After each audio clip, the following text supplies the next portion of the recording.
What's going on, guys? This is Burrs here today with a knife review. This is the K-Bar Large Heavy Bowie, and this, my friends, is my go-to survival knife, outdoors knife. So let's get started with the basics. You got your Cordura and leather sheath. Here's the leather, the Cordura. You got snaps here. These are great, much better than Velcro. Will last a lot longer. Is this sheath great? It's alright, we'll get to that. The specifics on the actual knife are as follows. It's a 9-inch plain edge blade. It's a flat grind with a 20-degree edge on it.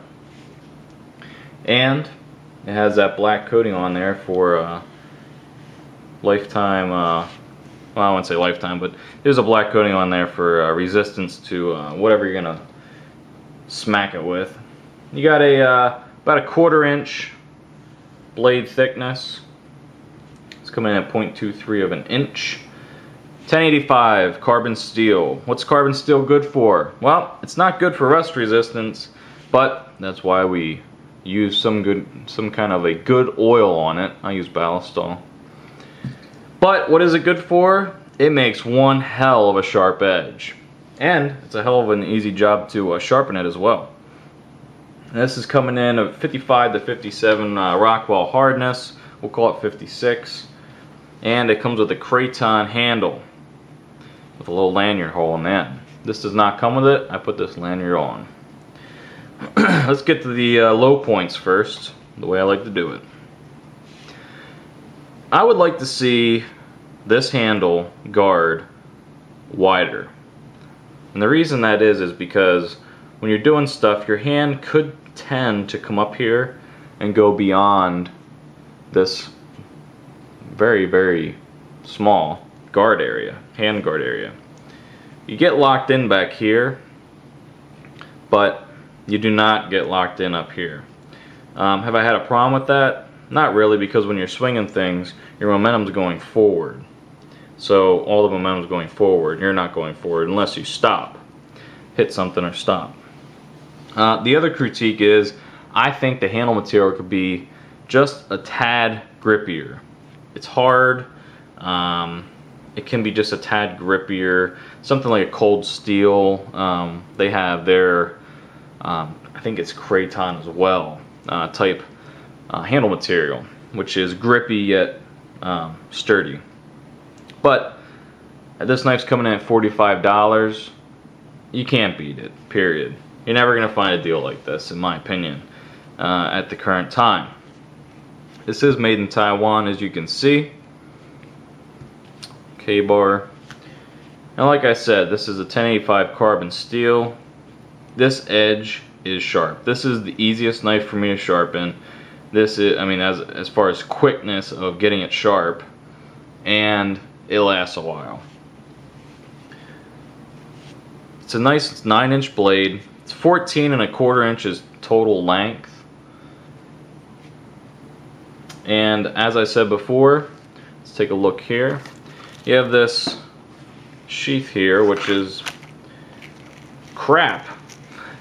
It's not totally crap, but it works for what it needs to work for, and that's a budget. You got the snaps, like I said earlier. I'd rather have those than Velcro on some budget models on other ones. So this is probably going to last you a good while. I mean, it's lasted me a good while. But as far as ergonomics and such, not the greatest, but it does work. There's no problem with it operationally. But as far as this goes, I've had so many adventures. You can see there's wear on it there. And this has just been a performer for me. Haven't really had any problems. From batoning wood, which you can use an axe, but for testing purposes on YouTube, it seems to be the go-to test everywhere. I've done that.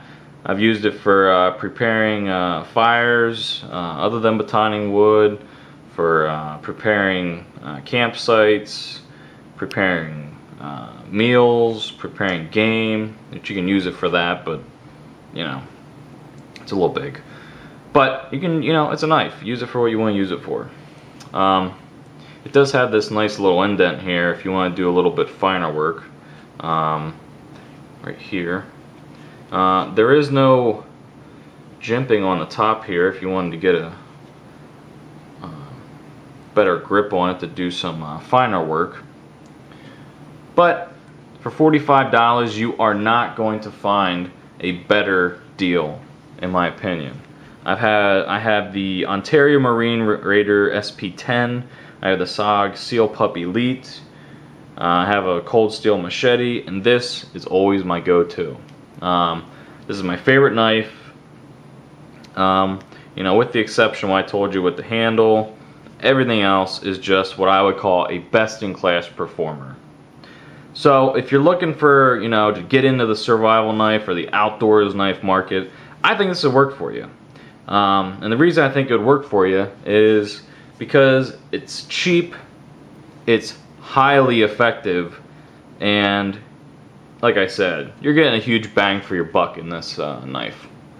So if you got any questions in regards to this knife, let me know. But leave the comments down there. I know a lot of you guys already have this knife and like it. So give me some questions if you got them. Leave the comments if you got them. And until next time, later.